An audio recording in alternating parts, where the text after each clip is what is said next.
City cable. వీరశైవ సమాజం ఎన్నికల్లో యువకులను గెలిపించండి. మాజీ వీరశైవ సమాజం డైరెక్టర్ నిర్ని వీరేందర్. ఈ నెల 26న జరిగే వీరశైవ సమాజం ఎన్నికల్లో యువకులకు ప్రాధాన్యత కల్పించి వారిని గెలిపించాలని వీరశైవ సమాజం మాజీ డైరెక్టర్ నిర్ని వీరేందర్ కోరారు. వీరశైవ సమాజం అధ్యక్ష మరియు కార్యదర్శుల పదవులు కీలకమని, గత కొన్ని సంవత్సరాలుగా కొందరు మాత్రమే ఆ పదవులను అధిష్ఠిస్తున్నారని, ఈసారి మాత్రం యువకులకు అవకాశం కల్పించాలని నిర్ని వీరేందర్ కోరారు. వీరశైవ సమాజంలో లెక్కలన్నీ తప్పుల తడకగా ఉన్నాయని, మళ్లీ ఇలాంటి సంఘటనలు చోటు చేసుకోకుండా ఉండాలంటే కొత్త వారికి అవకాశం కల్పించాలని కోరారు.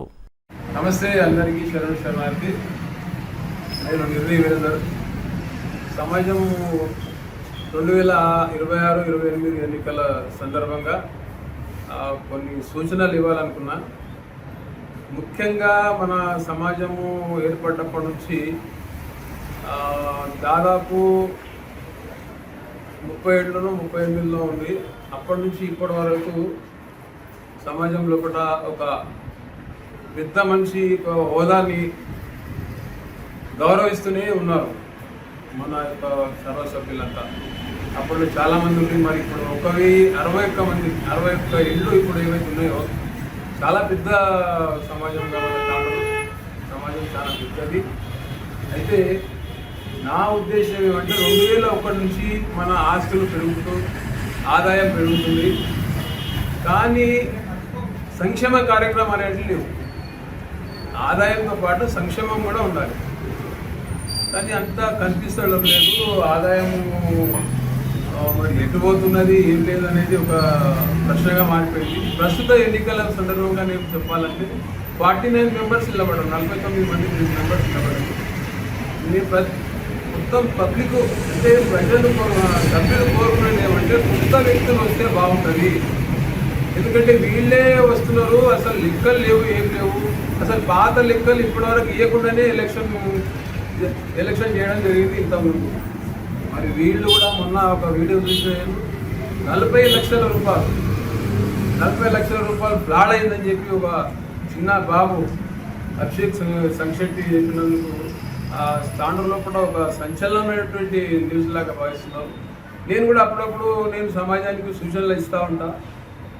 ప్రస్తుతం నేను మొన్న జనరల్ బాడీ మీటింగ్ కంటే ముందు ఒక ప్రపోజల్ పెట్టింటే ఒక వ్యాయామశాల చేయాలి, ఎందుకంగా కట్టుకుంటూ పోతారు, ఎన్ని షెడ్యూళ్ళు కట్టుకుంటూ పోతారు, సరే అది అమ్ముకున్నారా చేసినరా అనే దాన్ని పక్కకు పెడదాం.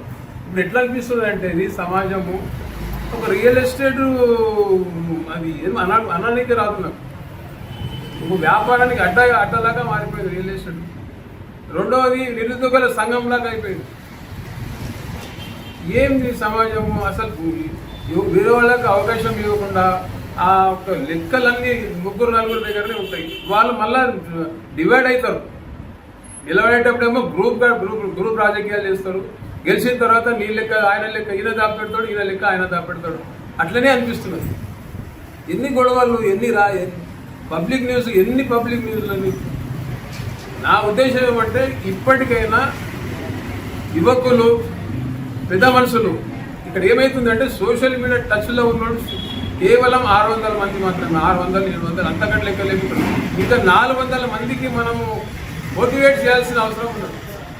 అసలు ఉన్నదంతా ఆడ. మళ్ళా నిలబడడానికి కారణం ఏంటిదంటే నాకు తెలిసి మళ్ళీ ఏదో కన్స్ట్రక్షన్ చాలు చేయడము, అవి లోపల ఇచ్చుకోవడం, లేకుంటే వాళ్ళు తీసుకొని అమ్ముకున్నాడు. నాకు నేను వాస్తవాన్ని మీ ముందు చెప్తున్నాను, ఇది మంచి పద్ధతి కాదు. ఇప్పటికైనా కొత్త వాళ్లకు అవకాశం ఇవ్వాలి. మీరు నిలబడి వెనుక నిలబడి ఒకవేళ గెలిస్తే వెనుక నిలబడి పెద్ద మనుషులు కూడా ఉండాలంటారు, ఉండండి. కానీ దయచేసి కొత్త వాళ్లకు చాలామంది మంచి వాళ్ళు ఎడ్యుకేటెడ్ పర్సన్స్ నిలబడ్డారు, రిటైర్డ్ ఎంప్లాయీస్ కూడా ఉన్నారు, వేరే యువకులు కూడా ఉన్నారు, యువతల పిల్లలు ఉన్నారు. వాళ్ళు ఎంతో సేవ చేసినట్టు దాంట్లో పబ్లిక్ అందరికీ తెలుసు. కాబట్టి దయచేసి ప్రతి ఒక్కరికి నేను రిక్వెస్ట్ చేస్తుంది ఏమంటే యువకులను ప్రోత్సహించండి. ఒక 4-5 మంది వాళ్ళు వస్తే భయపడాల్సిన అవసరం లేదు. మెయిన్ ఉన్నది ప్రెసిడెంట్ సెక్రటరీ పోస్టులు మాత్రమే. అవే మనం కింద మీద చేస్తున్నాయి. లెక్కలన్నీ కింద మీద చేసేటివి వాళ్ళే. వేరే ఎటువంటి సంబంధం లేదు, ఎటువంటి ఆరోపణ లేదు. వాళ్ళని కూడా నేను ఎక్కువ చెప్తున్నా, ఒకవేళ గెలిచిన తర్వాత మీరు వాళ్లకు సపోర్ట్ చేయకండి. ఎవరైనా ఉండాలి. ఇప్పుడు ఉన్నది 2001 నుంచి ముగ్గురే ప్రెసిడెంట్లు చేస్తున్నారు. ముగ్గురే వాళ్ళే సెక్రటరీలు, వాళ్ళే ప్రెసిడెంట్లు. వేరే వాళ్ళు చేసేవాళ్ళు లేరా?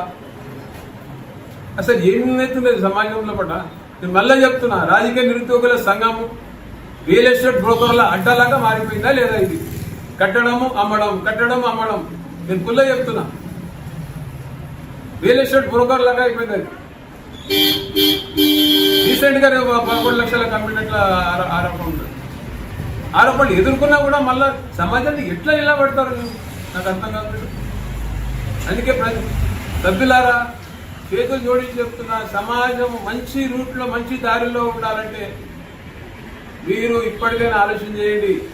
మళ్ళీ ఒక్కసారి నిలబడతా, ఇదొక్కసారి నిలబడతా అంటే ఎందుకు నిలబడుతున్నాడు? వాళ్ళ అల్మార్ల ఖజానా ఉన్నది, అల్మార్ల పేపర్లన్నీ మారైనాయి. గుర్తించుకోండి. అవి బయటికి వస్తే అసలు రూపం బయట పడుతుంది. అంటే కొత్త ప్రెసిడెంట్, కొత్త సెక్రటరీ అప్పుడు వేరే వాళ్ళకి చూడనియరు. అసలు అల్మారీ మళ్ళీ చూడనియరు. ఎగ్జిక్యూటివ్ బాడీ మెంబర్లకు చూడనియరు. వైస్ ప్రెసిడెంట్కి తెలియదు, జాయింట్ సెక్రటరీకి తెలియదు, ట్రెజరర్కు తెలియదు. అసలు ఏం చేస్తున్నారో, అల్మారీలో ఏం రాసుకుంటున్నారో ఏమో తెలియదు. అసలు పబ్లిక్ లోపల జరిగిన తీర్మానం, జనరల్ బాడీ లోపల జరిగిన తీర్మానం, జనరల్ బాడీ పబ్లిక్ అంటే జనరల్ బాడీ లోపల సాధారణంగా మనం సర్వసభ్యుల లోపల తీర్మానం అయింది విడుదల చేయాలి. అడిగితే ఇస్తలేరు. జనరల్ బాడీ తీర్మానం దేనికి రాదంట. ఇది ఎక్కడి రూల్స్ నాకు అర్థం కాదు. అసలు ఏమైనా బుద్ధి జ్ఞానం ఉందా? బుద్ధి జ్ఞానం ఏమన్నా? సర్వసభ్య మీటింగ్ అది, సర్కులర్ పంపించాలి. నువ్వు ఎగ్జిక్యూటివ్ బాడీ మీటింగ్ ఉన్నప్పుడు ఇయ్యకు, తప్పు అనుకుంటే ఇయ్యకది. అది మీరు గోప్యంగా పెట్టు. అన్ని గోప్యంగా ప్రమాణం చేస్తారు చూడు, అన్ని గోప్యంగా ఉంటాయి. ఎవడు అమ్ముకునే గోప్యంగా ఉంటాయి, ఎవడు కొంటున్నాడో తెలియదు. ఇప్పుడు జస్ట్ ఫ్లాష్ మీద చెప్తున్నాను మీకు. నేను పైన వ్యాయామశాలకు తీర్మానం చేసిండ్రు పోయినసారి. బి బ్లాక్ మీద వ్యాయామశాలకు 5 షట్టర్లు తీర్మానం చేసిండ్రు. ఇప్పుడు 2-3 రోజుల కింద చేసింది ఏమంటే ఆల్రెడీ రాకముందే కమిట్మెంట్ అయిపోయి ఒక 12 షట్టర్లు కడతాము, మీకు ఇస్తామని చెప్పి. ఏమిది ఇంత అన్యాయమా? ఇంత అన్యాయం ఎక్కడ ఏ సమాజంలో ఉన్నదా? సొంతంగా పైసలు పెట్టుకుంటారు వాళ్ళు. మీరు పెట్టకుండా పెట్టకపోతుంది. కానీ ఇదే రియల్ ఎస్టేట్ దందాలాగా అయిపోయింది అది.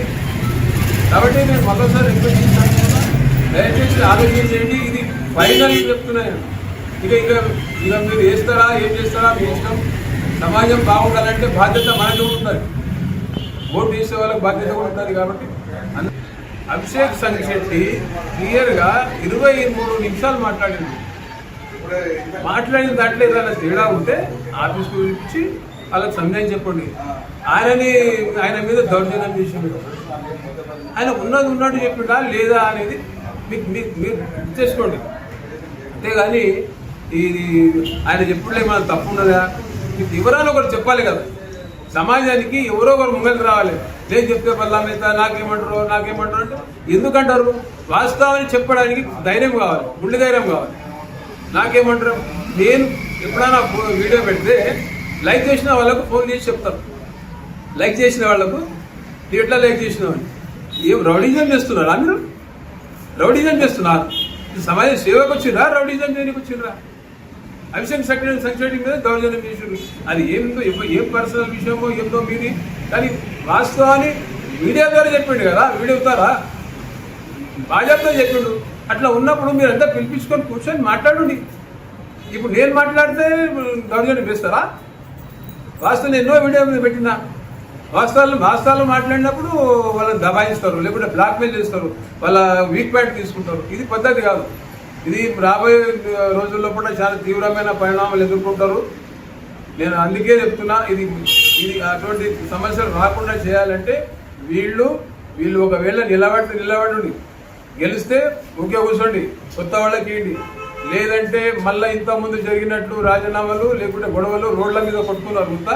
రోడ్ల మీద అమ్మనాబూతులు తీసుకునే వీడియోలు వచ్చినాయి, పోలీసు వాళ్ళు పట్టుకోపోయారు, కేసు అయింది. ఇంత వరస్ట్ సమాజము ఏడో చూడండి. ఎందుకంటే నేను ఇప్పటివరకు నేను పబ్లిక్ న్యూస్లో రాలేదు.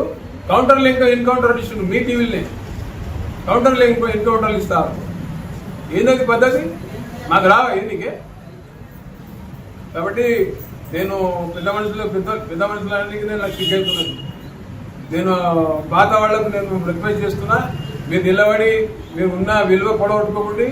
గౌరవంగా గెలిచిన తర్వాత యువకులకు అయ్యో నీ ప్రెసిడెంట్, అరే అను వాడు పడతారు, అరే నీ ప్రెసిడెంట్, నీ సెక్రటరీ, నీ జాయింట్ సెక్రటరీ పెట్టు, నీ చూడు నీ గౌరవం ఎంత జరుగుతుంది. అరే ఏమో 60 ఏళ్ళు దాటినాం, నిజం మాట్లాడదాం, ఎప్పుడైనా నిజాయితీగా పనిచేద్దాం.